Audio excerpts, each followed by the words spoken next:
Hello, this is Rahul Kumar Singh. Welcome back to another video. और आज हम लोग जो पढ़ेंगे वो है इलेक्ट्रॉनिक्स। जैसा आप लोगों ने थंबनेल में देखा होगा, तो हम आज बेसिक इलेक्ट्रॉनिक्स पढ़ने वाले हैं। इलेक्ट्रॉनिक्स नहीं है तो फिर कुछ चीज़ें जो है वो हम अच्छे से आसानी से यूज नहीं कर सकते। ठीक है, एलईडी टीवी हो गई जिसमें डायोड का पूरी तरह से यूज किया गया है। एक एसी है, एसी को आप रिमोट से यूज कर लेते हो। कैसे कर पाते हो? इलेक्ट्रॉनिक्स की वजह से। तो ये जो इलेक्ट्रॉनिक्स है ये हमारे काम को आसान कर सकता है और कर रहा है इवन। ठीक है, चलिए शुरू करते हैं एक इंट्रो के साथ।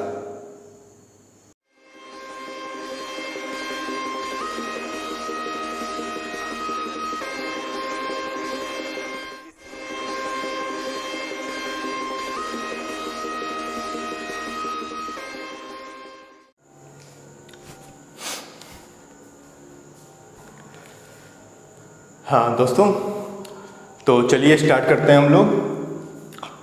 देखिए, क्लासिफिकेशन ऑफ मटेरियल। अगर इलेक्ट्रॉनिक्स हम लोग पढ़ते हैं तो कई चीज़ें होती हैं जो हमें देखना होता है कि तो हमें मटेरियल का हम लोग देखेंगे कि कौन कौन से मटेरियल होते हैं जो हम यूज करते हैं। तो पहला हम अगर बात करें तो जो पहला होता है वो होता है कंडक्टर। क्या होता है? कंडक्टर, जिसको हम लोग बोलते हैं चालक। क्या बोलते हैं? चालक। अब चालक के गुण क्या क्या होते हैं, गुण देख लीजिए। सबसे पहले तो अगर चालक है तो वो अपने अंदर से जो धारा है उसको वो प्रवाह होने देगा। क्या होने देगा? धारा को प्रवाह होने देगा। तो धारा को आसानी से बहने देता है। क्या है? कंडक्टर जो है वो धारा को, मतलब करंट को अपने अंदर से आसानी से गुजार सकता है या उसको बहने देता है। अगर ये आसानी से बहने देगा तो इसका जो रेजिस्टेंस होगा वो बहुत कम होगा। तो इसका प्रतिरोध बहुत कम होता है। पता ही है आप लोगों को, अगर किसी भी कंडक्टर से अगर धारा या किसी भी मटेरियल से अगर धारा आसानी से बह रही है तो इसका जो प्रतिरोध होगा वो बहुत ही कम होगा। अगर प्रतिरोध अधिक होगा तो उसमें से धारा बिल्कुल नहीं बहेगी। इसका तापमान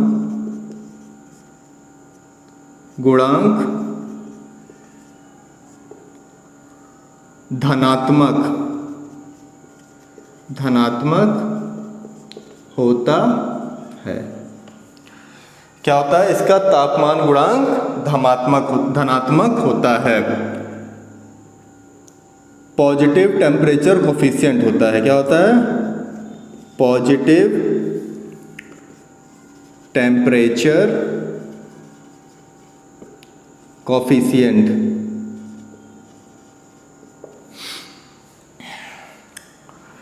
नेक्स्ट, तापमान बढ़ाने पर इसका तापमान बढ़ाने पर प्रतिरोध भी बढ़ता है।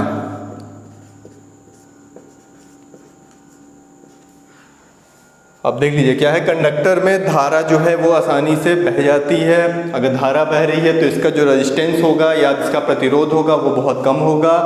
इसका जो तापमान गुणांक है वो क्या होता है, पॉजिटिव होता है, धनात्मक होता है। ये पॉजिटिव टेम्परेचर कोफिशिएंट होता है। और इसका तापमान जब हम बढ़ाते हैं तो इसका प्रतिरोध भी बढ़ जाता है, इसका प्रतिरोध भी बढ़ जाता है। ठीक है,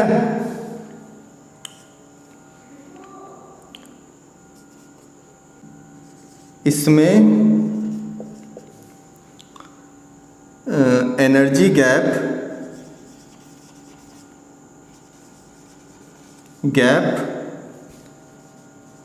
नहीं होता है, इसमें एनर्जी गैप नहीं होता है क्योंकि वैलेंस बैंड और कंडक्शन बैंड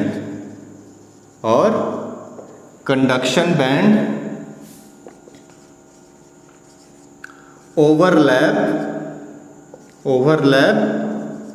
करते हैं। क्या बोल रहा है, इसमें एनर्जी गैप नहीं होता है, ठीक है, क्योंकि वैलेंस बैंड और कंडक्शन बैंड ओवरलैप करते हैं। देखिए इसमें होता क्या है, अगर हम बात करें फिगर से, देखिए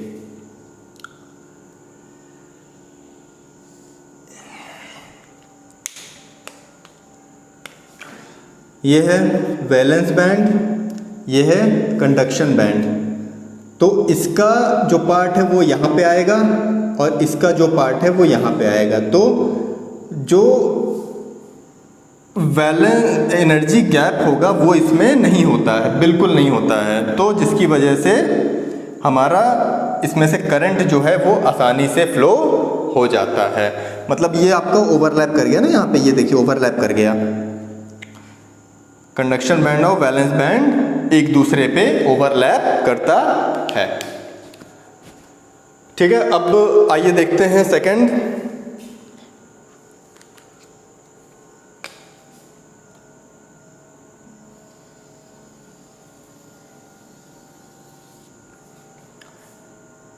सेकंड है इंसुलेटर, जिसको हम बोलते हैं कुचालक। क्या बोलते हैं, कुचालक। और जो थर्ड होता है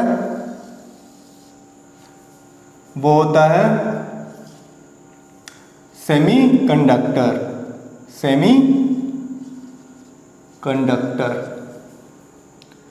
इसको हम बोलते हैं अर्धचालक। क्या बोलते हैं, अर्धचालक। तो इसका जो पहला पॉइंट है हम इससे कंपेयर करेंगे। तो जो इंसुलेटर होता है वो धारा को आसानी से बहने नहीं देता है। तो इंसुलेटर धारा को आसानी से बहने नहीं देता है। सेकेंड पॉइंट, इसका प्रतिरोध बहुत कम होता है। तो इंसुलेटर का प्रतिरोध, इसका प्रतिरोध बहुत अधिक होता है। इसका प्रतिरोध बहुत अधिक होता है।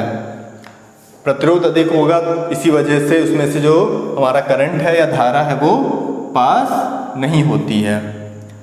थर्ड पॉइंट की बात करें, इसका तापमान गुणांक धनात्मक होता है। तो इंसुलेटर का इसका तापमान गुणांक क्या होता है, ऋणात्मक, जिसको हम बोलते हैं नेगेटिव टेम्परेचर कोफिशिएंट। होता है। क्या बोल देंगे इसको हम लोग? नेगेटिव टेम्परेचर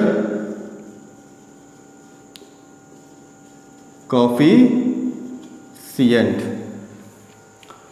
धारा को आसानी से बहने नहीं देता, इसका प्रतिरोध बहुत अधिक होता है, इसका तापमान गुणांक ऋणात्मक होता है और नेगेटिव टेम्परेचर कोफिशिएंट होता है। और इसमें जो एनर्जी गैप होता है, इसमें एनर्जी गैप होता है, इसमें एनर्जी गैप बहुत अधिक होता है, लगभग 5 इलेक्ट्रॉन से ज़्यादा।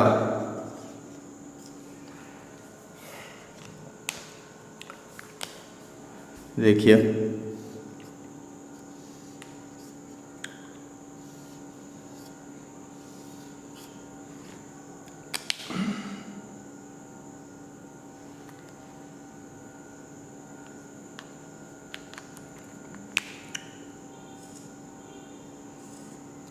ये हो गया आपका वैलेंस बॉन्ड, ये हो गया कंडक्शन बॉन्ड बैंड। तो अब ये जो आप देख रहे हैं ना, ये पार्ट, ये हो गया इसका एनर्जी गैप, जो कि 5 इलेक्ट्रॉन वोल्ट से ज़्यादा होगा। क्या होगा? 5 इलेक्ट्रॉन वोल्ट से ज़्यादा होगा। ठीक है। और देखिए जो इसकी यूनिट होती है, लिख लीजिए नोट में, एनर्जी गैप की यूनिट इलेक्ट्रॉन वोल्ट होती है। क्या होती है? इलेक्ट्रॉन वोल्ट होती है।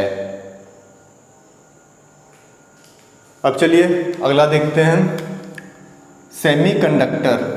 हाँ, तो इसको देखिए, पॉइंट हम पहला देखेंगे। अब देखिए ये सेमीकंडक्टर है, अर्धचालक, मतलब ये हाफ चालक एक तरह से आप कह सकते हो।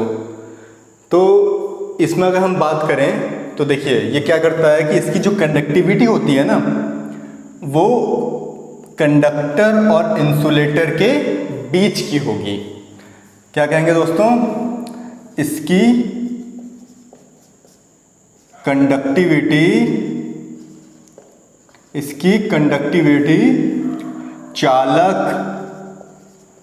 जिसको बोलते हैं कंडक्टर, चालक और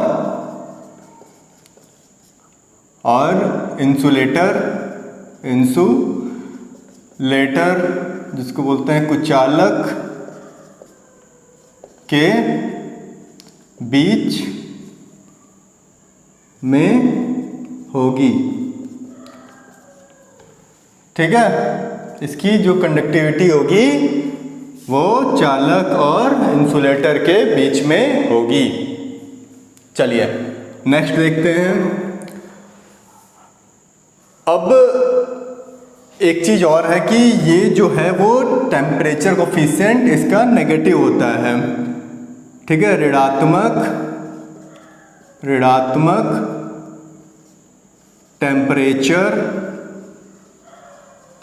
कोफिशिएंट, ऋणात्मक तापमान गुणांक, इसको तापमान लिख दें, तापमान गुणांक। ठीक है, तो सेमीकंडक्टर जो है इसकी कंडक्टिविटी चालक और इंसुलेटर के बीच में होगी, और इसका जो कोफिशिएंट होगा, टेम्परेचर कोफिशिएंट, वो क्या होगा? ऋणात्मक। क्या होगा? ऋणात्मक, नेगेटिव। और जो इसकी एनर्जी गैप होगी वो 1 इलेक्ट्रॉन वोल्ट होगी। इसकी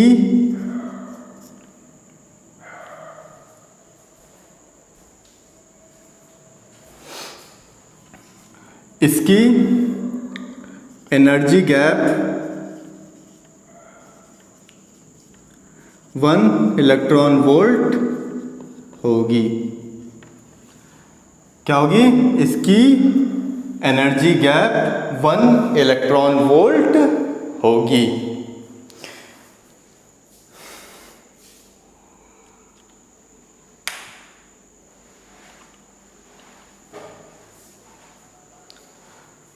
ठीक है, अब देखिए, अब ये जो सेमीकंडक्टर है ना, इसमें तो धारा बहेगी कि नहीं? तो देखिए इसमें कैसे बहती है। इसमें धारा 0 डिग्री केल्विन पर नहीं बहती है, बल्कि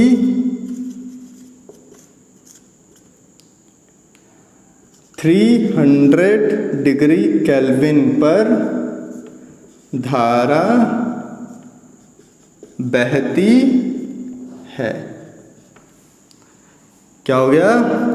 इसमें धारा 0 डिग्री के मतलब केल्विन पर नहीं बहती है, लेकिन 300 केल्विन पर धारा बहती है।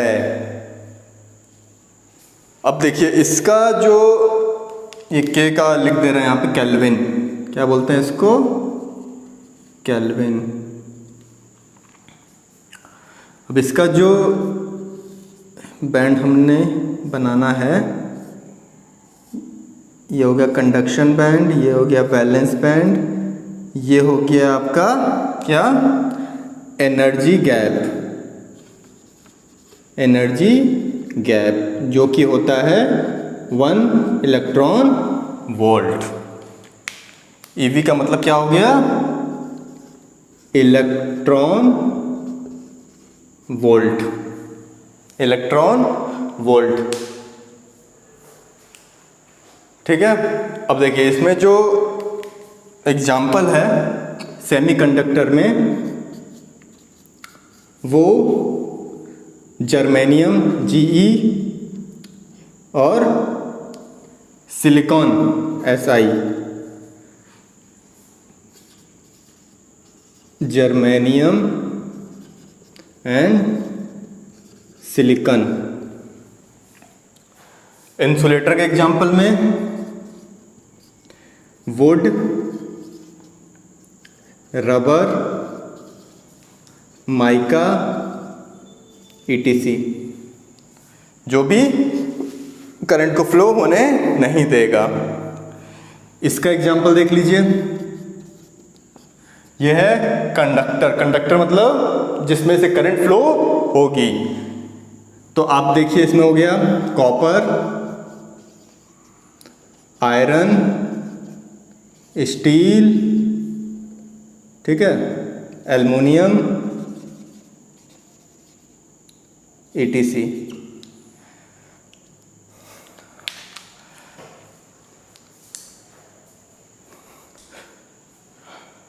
हाँ, तो क्या क्या हो गया हमारा क्लासिफिकेशन ऑफ मटेरियल में? कंडक्टर, इंसुलेटर और सेमीकंडक्टर। कंडक्टर था जिसमें से धारा आसानी से बहलेगी, सब चीज़ होगा, चलेगा। तापमान गुणांक धनात्मक, पॉजिटिव टेम्परेचर कोफिशिएंट, इसका तापमान बढ़ाने पर प्रतिरोध भी बढ़ता है। इसमें एनर्जी गैप नहीं होता है, क्यों नहीं होता है? क्योंकि वैलेंस बैंड और कंडक्शन बैंड ओवरलैप करता है। क्या करता है? ओवरलैप करता है। इंसुलेटर की बात करें अगर, तो धारा को आसानी से बहने नहीं देता है, इसका प्रतिरोध बहुत अधिक होता है, इसका तापमान गुणांक ऋणात्मक होता है, नेगेटिव टेम्परेचर कोफिशिएंट, इसमें एनर्जी गैप बहुत अधिक होता है, लगभग 5 इलेक्ट्रॉन वोल्ट से भी ज़्यादा। ठीक है, इसका जो एग्जांपल है वुड है, रबर है, माइका है। सेमीकंडक्टर, इसकी कंडक्टिविटी चालक और इंसुलेटर के बीच में होगी, ऋणात्मक टेम्परेचर कोफिशिएंट होता है और इसकी एनर्जी गैप 1 इलेक्ट्रॉन वोल्ट होगी और इसमें धारा 0 डिग्री पर नहीं बहती है। कितने 0 डिग्री केल्विन पर नहीं बहती है, बल्कि 300 केल्विन पर धारा बहती है। ठीक है, इसका स्क्रीनशॉट ले लीजिए, इसका अच्छे से नोट्स वगैरह बनाइए। बहुत अच्छे टॉपिक हैं जो कि आपके एग्जाम पॉइंट ऑफ व्यू से बहुत इम्पोर्टेंट है। चलिए तो अगला टॉपिक देखते हैं। देखिए हम कुछ चीज़ें हैं, तापमान देखते हैं, टेम्परेचर भी हम लोग पढ़े थे ना कि डिग्री केल्विन पे ही काम करता है, उससे बाद में बहने नहीं देता है धारा को, और 300 डिग्री केल्विन पे बहने देता है। तो आइए कुछ टेम्परेचर देख लेते हैं। क्या है टेम्परेचर? जिसको हम बोलते हैं तापमान,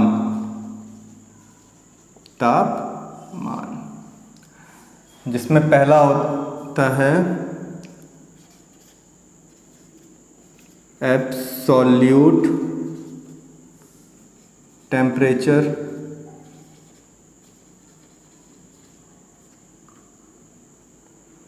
दूसरा होता है रूम टेम्परेचर,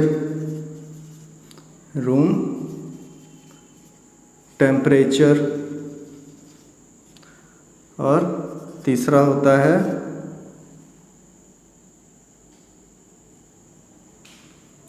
एम्बिएंट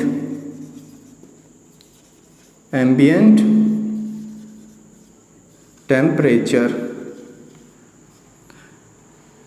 ये रूम टेम्परेचर हो गया, ये एब्सोल्यूट टेम्परेचर हो गया। एम्बिएंट को हम जानते हैं, मतलब होता है इसका वातावरण का टेम्परेचर। इसका हम केल्विन देख लेते हैं और सेल्सियस डिग्री देखते हैं कि क्या होता है। इस तरह इसमें से क्वेश्चन पूछे जाते हैं कि एब्सोल्यूट टेम्परेचर, रूम टेम्परेचर का कितना केल्विन है, कितना डिग्री सेल्सियस है, कौन सा सही है। तो एम्बिएंट टेम्परेचर के बारे में हम देखते हैं। ठीक है, तो चलिए, इसका एब्सोल्यूट टेम्परेचर क्या होता है? 0 डिग्री केल्विन से -273 डिग्री सेल्सियस।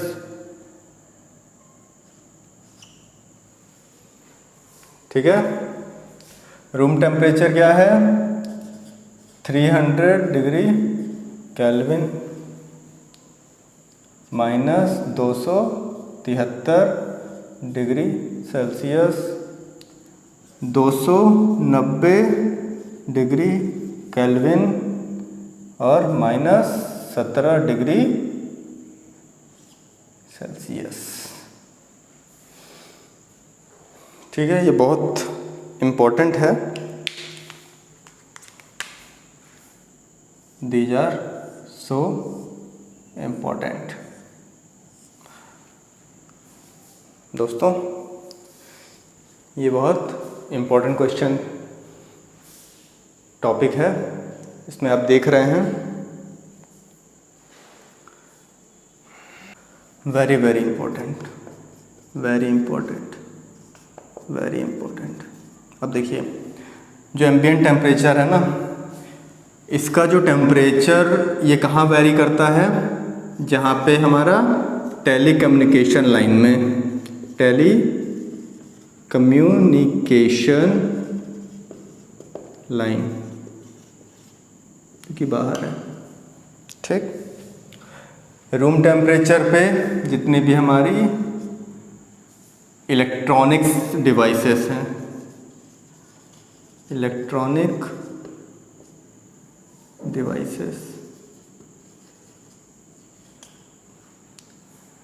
ठीक है, इस सब चीज़ों को नोट कर लीजिए कि हाँ कौन कौन सा टेम्परेचर किसके लिए है। टेम्परेचर वोल्टेज,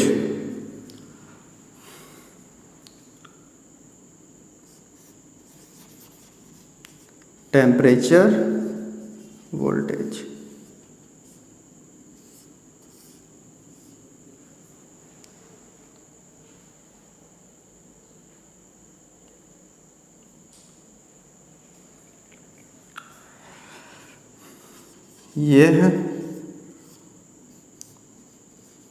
तापमान के तुल्य वोल्टेज होता है। यह तापमान के तुल्य वोल्टेज होता है। ठीक है, VT is equal to temperature upon 11600 11600।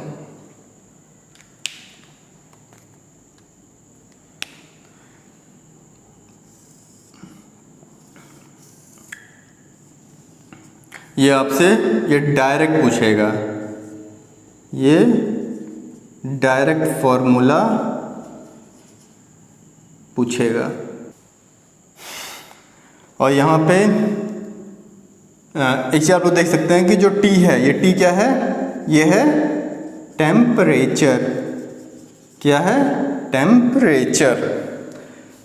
ठीक है, तो ये चीज़ आप देख लीजिए। इसका जो क्वेश्चन है उसको भी मैं लगवाता हूँ, एक बार इसका स्क्रीनशॉट ले लीजिए, देख लीजिए। हाँ, ये जो चीज़, ये जो टेम्परेचर होता है, ये हमारा होता है केल्विन में।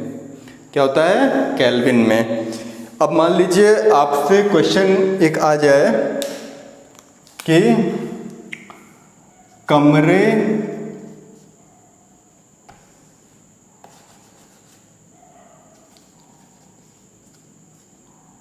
के तापमान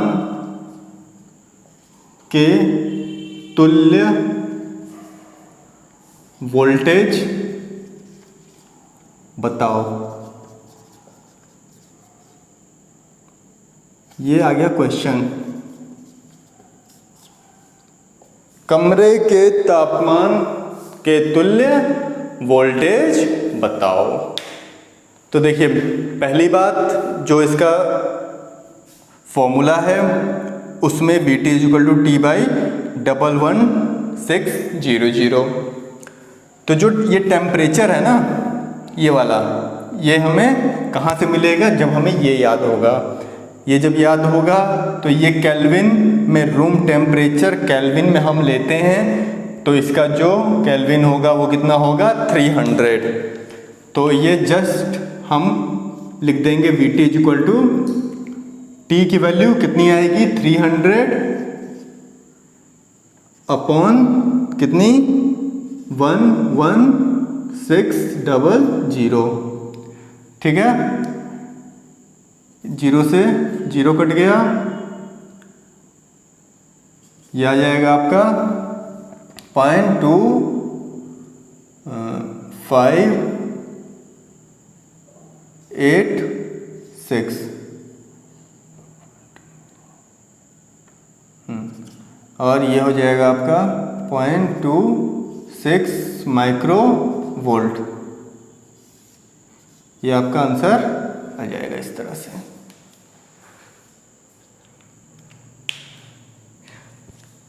ठीक है, अगर पूछेगा तापमान के तुल्य वोल्टेज बताओ, तो ये सीधे हमने फॉर्मूला कौन सा लगाया है? ये लगाया है VT is equal to T/11600, जो कि ये होता है हमारा केल्विन में। वोल्ट इलेक्ट्रॉनिक्स में ऊर्जा को दर्शाता है। जो ऊर्जा की इकाई होती है वो क्या होती है? इलेक्ट्रॉनिक्स में ऊर्जा की इकाई EV, electron volt. Electron volt का जो फॉर्मूला है वो क्या है? 1.6 × 10⁻19 जूल। जूल ऊर्जा की इकाई होती है, वर्ग की इकाई। ठीक है, चलिए अगला देखते हैं। मोबिलिटी।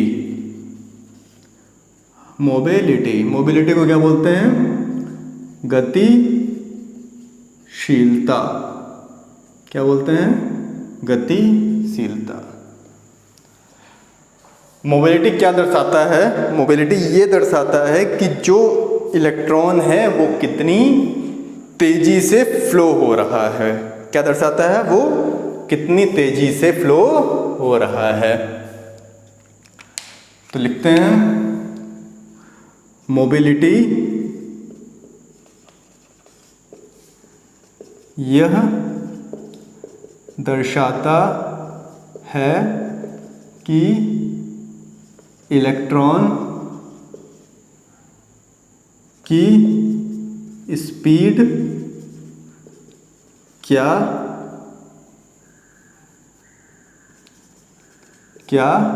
है, मतलब स्पीड दर्शाता है। ठीक है, मोबिलिटी को हम डिनोट करते हैं म्यू से इलेक्ट्रॉनिक्स में, और ड्रिफ्ट वेलोसिटी अपॉन इंटेंसिटी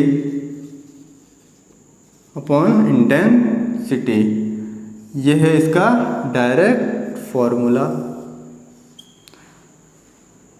जिसको हम ये भी लिख सकते हैं VD अपॉन E। क्या लिखेंगे? VD upon E। अगर इसकी हम यूनिट की बात करें तो यूनिट हो जाएगा ड्रिफ्ट वेलोसिटी की होती है मीटर पर सेकेंड, और ये हो जाएगा आपका वोल्ट, इंटेंसिटी वोल्ट पर मीटर, इंटेंसिटी वोल्ट पर मीटर, तो ये हो गया एम मीटर, ये आ गया हमारा मीटर स्क्वायर वोल्ट सेकेंड। यहाँ पे लिख लीजिए आप intensity is equal two volt पर मीटर। ये इसकी क्या आ गई? यूनिट। कहीं कहीं पे आपको ये भी देखने को मिल जाएगा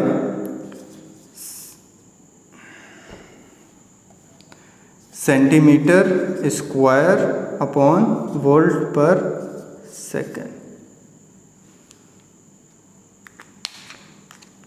दोनों बोथ आर राइट।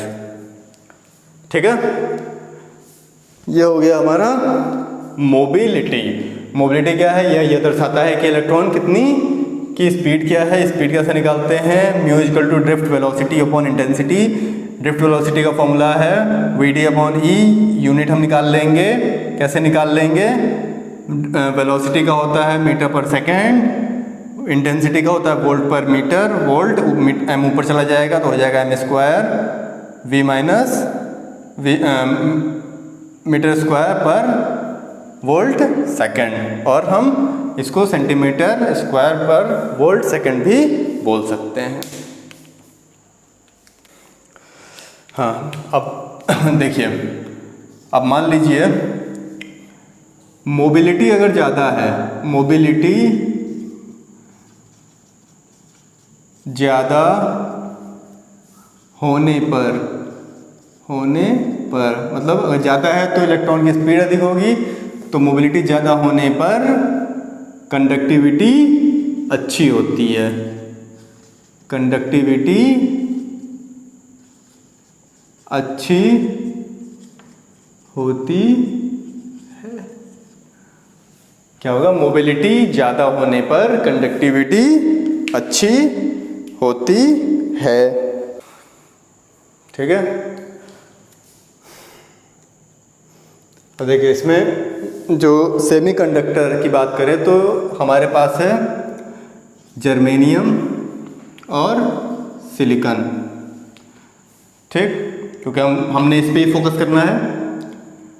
अगर टेबल की बात करें, जर्मेनियम और सिलिकॉन। अब देखिए, ये होगी मोबिलिटी इलेक्ट्रॉन की, होल की।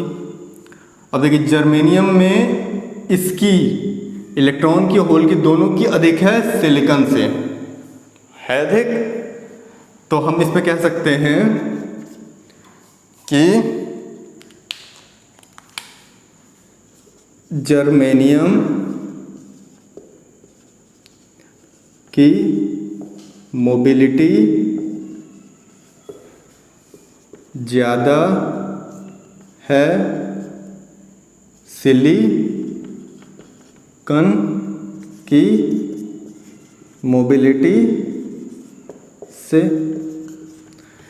जर्मेनियम की मोबिलिटी ज़्यादा है सिलिकॉन से। अगर मोबिलिटी ज़्यादा है तो इसका कंडक्टिविटी भी ज़्यादा होगी। तो जर्मेनियम की कंडक्टिविटी ज़्यादा होगी सिलिकॉन से की कंडक्टिविटी से।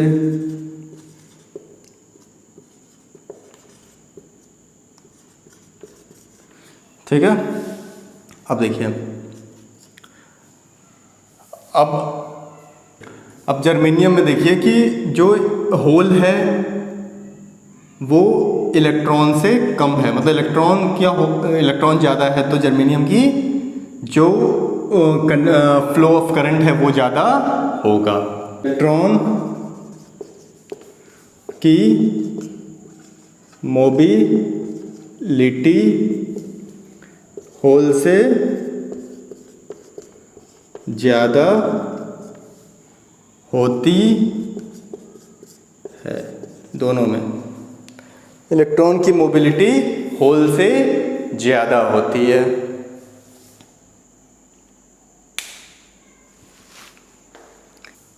तो कैसी लगी आप लोगों को क्लास?